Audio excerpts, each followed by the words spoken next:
Guys, for today's video ay magluluto pala ako ngayon ng pagkain ng alaga ko ngayon. So, lulutuan ko sila ng kakainin nila today. So, yun guys, magluluto today ako. Now, lagit! At saka cheese. Yan. So, ayan yung luluto siya guys. Yan. Oh, kasi wala nga ako rin nilagay ko. Wala yung amo ko guys. Last na ngayon, 8 na yun guys. Last bukas ay wala na yung 8. Wala na yung 8 bukas. Last na ito ngayon. 3 days lang kasi ang injata eh. So, malas ang amo ko guys. Ang malas ang mag-asawa, nagkala sila mo. Yung mag-asawa, yung lalaking amo namin guys, nandun siya sa sa magulang niya, sa mga kapatid niya, nandun siya. Ito ang buwan mo, babae, nandun din siya sa nanay niya, sa lugar ng nanay niya. May kanya-kanya silang gala guys. Tapos yung wow, anak nila siya, so iniwan lang sa akin. So, nandito kami ngayon ng mga alaga ko. So kami lang nandito. Wala yung mga mag-asawa. Kasi may kanya-kanya silang gala. Dahil nandito kada sa Ito yung kasama ko guys na tagaluto. Ito yung kasama ko guys. Close kami niyan guys. Close kami. Ito, kahit ibang lahi siya guys. Close kami. Hindi siya katulad ng iba na masama ugali. Ito hindi. Ano siya? Tagaluto, taga-cooking, laba, plancha. Yun ang ano niya. Tapos ako bata naman. Tsaka maglilinis. Minsan magtuturuan kami dalawa guys. So, ma-Ingles. Ayan. So, at saka ano kami yan, magkakasundo naman kami. Magkabags kami yan, guys. Ayan. Ano na siya, sa December to November. So, December, magto 2 years na siya, inshallah. Lapit na. Pero uwi na siya, guys. Uwi na siya, hindi siya babalik. Kasi, marami siyang naging problema sa sarili niya yung magkakasakit siya ba yun. Magkakasakit kasi siya yung ramdam niya yung pakiramdam niya, pag nararamdaman siyang sakit na hindi naman masyadong gano'ng pero na siya, takot na siya. Gusto na niya magpagamot kaagad. Kaya, dito kasi dito, kasi hindi naman masyadong malalang sakit mo. Hindi ka masyadong gagamutin ka naman. Pero hindi naman talaga, gusto niya kasi pagka gagamutin siya, yung talagang focus ang paggagamot. Yung guys, kaya yun. Uuwi siya sa December, hindi na siya babalik siya. So, magsisa na naman ako. Siya na ulit ako. Maghahanap ulit sa panibago sa farmer. Ako lang nagtatagal sa isip. So, ang gusto mga kasama ko guys, hindi ko alam. Mabait sila yung mga amo ko. Mabait man sila.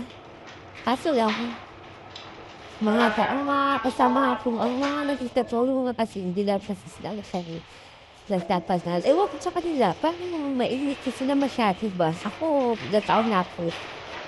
8 years na ako tumag, 9 years na ako sa amo ko guys. Kabait na mga gusto. Wala problema. Ang problema ko lang sa amo ko yung sagala sa gabi guys. Pag nasagala kami, pag wala pasok na sagala kami. Sabi araw ng namin, pagkat lang talaga ako na ayaw ang sulit-sulit lang. So, sa trabaho, hindi ka naging mabigas. So, alaga ng bata, kaya-kaya mo naman kasi hindi naman sila asit alagain talaga. Katulad mo malinis pa sila. Hindi naman sila masyadong alagain. Kaya yun, hinahayaan ko na lang maglaro sila. Mag-iog ng ticket, mag-cellphone, basta pag sila panghalos sa panghalos nila sila. Kaya ang problema na kasi guys sa akin, yung kuya guys, pag nagsadala kami, pag gumagala kami yun, sa kuya pa kong guys, yun lang. Pero, okay naman, lang mas problema. Yun lang. Ito, wala nang amo, alaga ko lang kasama sa kasama ko dito. Di ba lang kami dito, luluto ako sila ng kakainin nila. Ito, chips at saka, french fries at saka nuggets. Kasi kakain sila. Mamaya kasi mga amo namin mamaya pa yung mga amo namin mamaya pa yung uuwi. Mga madaling araw, mga 1:00, yung babae mga 1:00, 2:00, ganyan yan uuwi. Yung lalaki, minsan 3:00, minsan 4:00, ganyan. Basta walang mga trabaho, ganun yun guys. Pero pag may mga trabaho naman, maaga naman susubok. Yun nga eh. Ito wala si trabaho, so ano kasi dahil 8, so yung araw mag-uwian mga yun. Ay naku guys. Ano talaga, tiis-tiis na lang. Ganun eh. Kailangan ng pera, di ba? Ganun talaga pag kailangan mo, titiisin. Ay, tiis-tiis na lang. Tiis-tiis na lang akis. So, pagkatapos magluto, so, madali lang naman mag-exercise. Diba? So, ganito ang buhay ng mga OFW guys. Hindi baka iniisip ng mga taga-Pinas masarap ang buhay namin, hindi. Yun ang akala nila dahil sa may pera kami din, so pero hindi. Akala nyo lang, sabihin nyo na malaki sinasahod namin? No. Sakto lang ang sinasahod namin. Kung ikaw, isang OFW, kung marunong ka mag-sitid, marunong ka humawak, makakaipon at makakaipon ka talaga. Pero pag hindi ka marunong humawak ng pera, wala ka talagang pera, wala kang may ipon, wala kang resibo may ipon mo. Diba? Pero pagka may mga kailangan talaga, di mo naman mawawala sa isip mo na kailangan mo magpadala ng pera kasi syempre need ng pamilya mo, need ng anak mo, ganyan ang pangangailangan, lalo na may nag-aaral, makain sila sa araw-araw, di ba? Syempre kailangan din naman yun, pero hindi naman yun, hindi naman yung ilalahat mo. Depende na lang talaga sa'yo yun. Sana naman lang, yung mga nasa Pinas, hindi ko naman nilalahat yun, di ba? Hindi ko nilalahat yun. Ang usapan naman, sana man lang yung mga nasa Pinas, isipin niyo naman yung buhay namin mga OFW. Isipin niyo yun, hindi porket na malakas sila sahod namin, aabusuhin na lang, di ba? So, kailangan nyo rin naman magtitip mag-isip ng ano ba, na sana pag-uwi namin, na may ipon kami, ganun, di ba? Kasi merong iba dyan eh.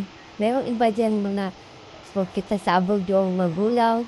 Tapos yung pinapadala, inaabuso na lang nila.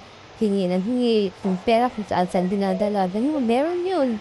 Meron yun. Kaso lang, hindi nila naiisip yung sa profession ng magulang nila yung nasa abroad. O anak man yung nasa abroad. Ganun. Hindi nila iniisip yung paghihirap ng mga OFW. Diba? Kasi iniisip nila yung pera.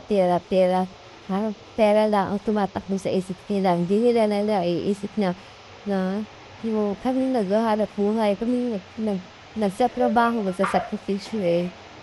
Kami yung mawawala ng pera, di ba? Wala eh. Wala. Ewan ko bakit meron talagang gano'n. Pero hindi ko nilalahat yung nasa Pinasari. Ko naman nilalahat. Pero meron talagang gano'ng tao na pinapadalhan na ng pamilya na nasa abroad. Ginawaldas na inaabuso lang nila yung nag-abroad sa most. Yun. Sana naman kayo dyan sa Pinas. Natuto naman kayo na kayo